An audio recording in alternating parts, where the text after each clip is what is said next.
Peut-on réformer le capitalisme ou doit-on le détruire? Vaste question.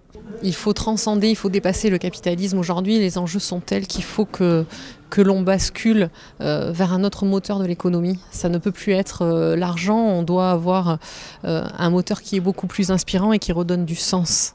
On doit défendre impérativement une richesse qualitative qui s'appuierait sur une croissance qualitative avec une production qui régénère les environnements, une production qui dépollue l'air, qui dépollue l'eau, qui ne cherche pas à être finalement neutre ou à faire moins mal ou à moins polluer, mais qui cherche à avoir un impact réellement positif en fait, sur son environnement. C'est un système que j'appelle un système régénératif. Et c'est compatible avec un système monétaire capitaliste où il faut être toujours rentable avant toute chose? Non, l'objectif financier doit devenir secondaire, mais par contre, oui, la notion d'argent et la richesse matérielle est importante. Elle doit être combinée à une richesse immatérielle. Et encore une fois, la quantité doit être au service de la qualité. Et de ce fait, l'objectif financier et monétaire doit être secondaire. Est-ce que c'est possible de mettre au second plan justement l'argent, la monnaie et le profit tant qu'il existe, vu qu'il y aura toujours cette espèce de gâteau devant qui donne du pouvoir, qui est obligatoire. On est obligé d'avoir plus d'argent à la fin du mois qu'en avoir moins, sinon on meurt. Donc avec ce fil à la patte, on peut quand même aller dans vos objectifs? Mais l'argent n'est pas mal en soi. Mais encore une fois, c'est la manière qu'on a de s'en servir. Donc l'idée, c'est pas de faire sans, c'est de faire juste différemment, de le mettre au service d'eux. Face aux problèmes d'environnement, là, on est dans une réunion débat qui parle de la solution finance verte. Mais on voit bien justement qu'il y a des décalages entre ce que rapporte la finance qui pollue et la finance qui respecte l'environnement. Comment on s'en sort dans une équation pareille ? Vaste sujet. Là, par exemple, on vient lors du débat là, de parler de l'exemple de la taxation de l'aviation qui pourrait être accompagnée par une diminution de la taxation sur le chemin de fer. Là, on peut très bien imaginer qu'avec des politiques comme ça de l'État, la finance verte, puisque c'était le sujet qui nous intéresse aujourd'hui, suivrait et financerait plus de rails au détriment de projets liés à l'aérien. C'est vrai qu'on parle souvent de l'aérien, mais c'est surtout le transport maritime qui pollue. Et là, ça devient plus problématique parce que toutes les usines sont en Chine, donc il faut que ça fasse le tour de la planète pour que ça arrive jusqu'au consommateur. Là, avec des taxes, on s'en sort, vu que finalement, celui qui paiera la taxe, c'est le consommateur. Alors, les taxes font partie de la solution. Moi, je crois quand même aussi beaucoup en changement de comportement, parce qu'au final, dans les économies de marché dans lesquelles on évolue, le consommateur a son mot à dire et il a quand même c'est lui qui a le dernier mot. On a tous quand même l'expérience de voir plusieurs générations. On voit bien qu'on n'a pas les mêmes comportements que nos parents. On voit bien que les plus jeunes, enfants, neveux, nièces, étudiants, n'ont pas non plus les mêmes comportements que nous. Et que s'il y a une tendance, c'est plutôt que plus on est jeune, plus on a des comportements vertueux.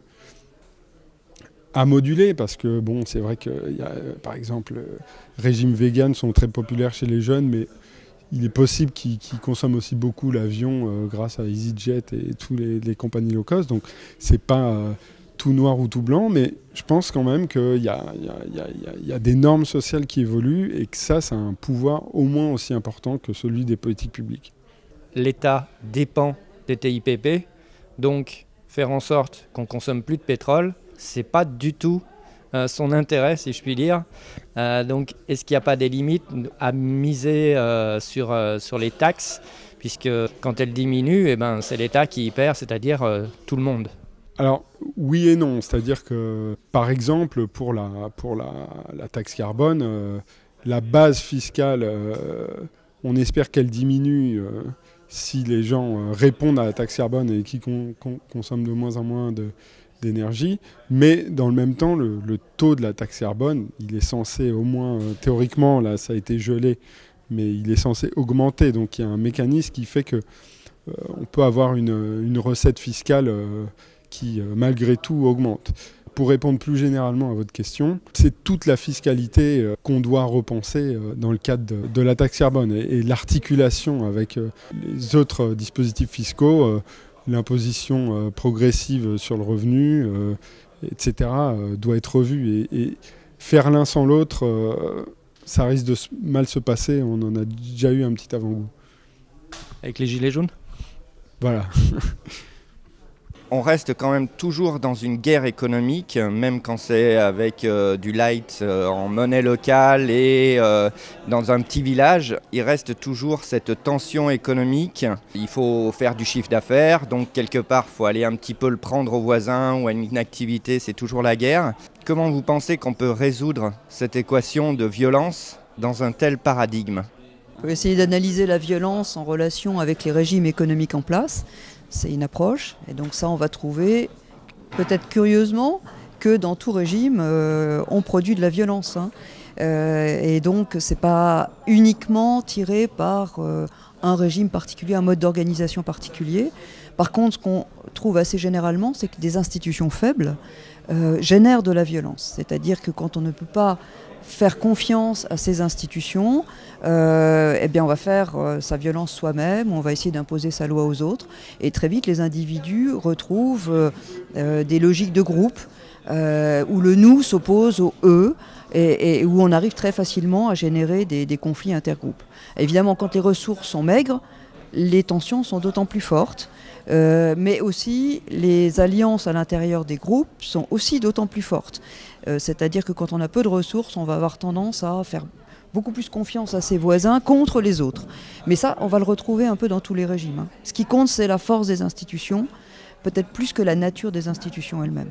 Je prends un exemple, si vous prenez deux personnes intelligentes dans un système où il faut se battre pour avoir son chiffre d'affaires, en général, ces personnes vont utiliser leur intelligence pour être rusées, pour être filous ou quoi que ce soit. Si on n'était pas dans un système monétaire où justement le but c'est d'aller prendre à l'autre, peut-être que ce serait peut-être plus collaboratif. Peut-être le problème c'est la pauvreté dans ce cas-là, mais peut-être qu'un autre système produirait encore plus de pauvreté. Et dans ce cas-là, il y aurait aussi certainement encore plus de violence.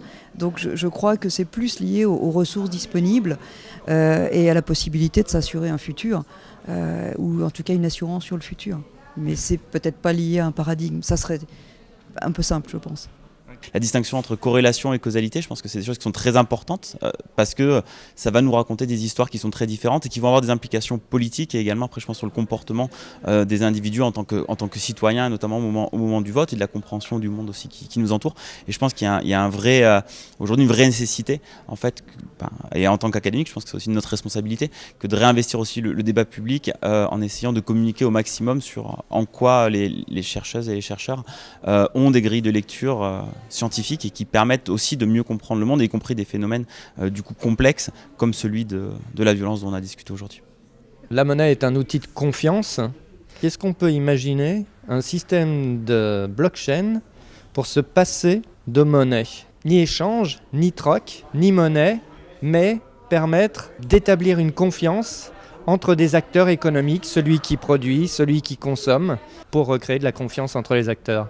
Alors ce que permet la blockchain, je vais un peu me retrancher derrière les réponses techniques, mais ce que permet la blockchain, c'est d'enregistrer des choses, par exemple de l'échange de biens, de services, peu importe. Donc on peut imaginer absolument des utilisations qu'on appelle des utilisations des intermédiaires. Et l'interaction passerait uniquement ici entre les particuliers. Si j'amène tel bien ou tel service à une société et que je ne l'échange pas directement contre de la monnaie ou contre un troc ou quoi que ce soit, ce qui prouve que j'ai bien à un moment amené des choses aux autres, ça pourrait éventuellement passer par un système de blockchain. Oui, tout à fait. En fait, on pourrait enregistrer des informations relatives à la circulation de presque n'importe quoi via de la circulation de ce que l'on appelle des tokens. On parle de tokenisation de l'économie, des échanges même, on peut dire. Donc c'est un point de vue qui peut aller très très loin, oui, qui peut être une technologie qui peut être très générale, qui peut avoir des applications très très générales. La question est un peu directe, je suis désolé. Si on fait des biens qui durent longtemps, Si on dépense moins d'énergie dans les transports inutiles, dans le logement passoire surtout, il y aura moins d'activité économique et donc moins de salaire. Donc dans cette équation, comment on peut s'en sortir ?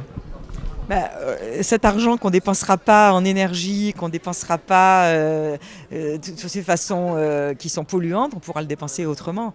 Et donc on recréera une autre activité et cette autre activité compensera. Donc il y aura des transformations structurelles effectivement de nos moyens de dépenser.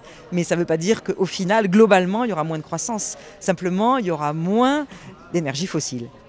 Alors dans quoi vont se dépenser les sous, si je puis dire, puisque si on est dans une sorte d'économie de partout, puisqu'on n'a pas à racheter en permanence une voiture, on n'a pas à racheter des biens de consommation parce qu'ils durent longtemps, où se transfère, à votre avis, l'activité ? Aller au cinéma, aller manger dans des bons restaurants, aller dans les services, aller au théâtre. Donc il y a beaucoup de façons de dépenser son argent qui ne sont pas polluantes.